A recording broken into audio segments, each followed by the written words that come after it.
بسم الله الرحمن الرحیم. سلامونه احترامات ملګرو، هیله د مجروغه جوړ استئ. راځو نن د ریاضي په یو بله موضوع باندې بحث کوو.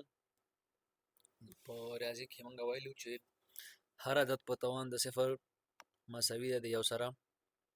هغه عدد موږ دوه فرض کړی، تاسو کولی شئ چې عدد هر څو فرض کړئ، ستاسو د زړه خوښه ده، مشکل نشته، یو دوه درې څو چې فرضوئ. نن غواړو چې دغه قاعده ثبوت کړو چې څنګه هر عدد په توان د صفر مساوي د یو سره دی.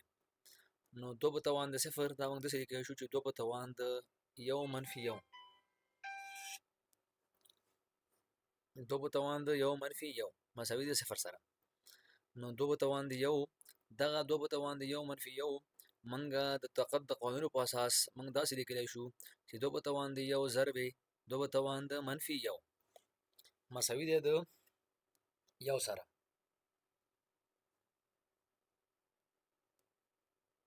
مساوي دی د یو سره.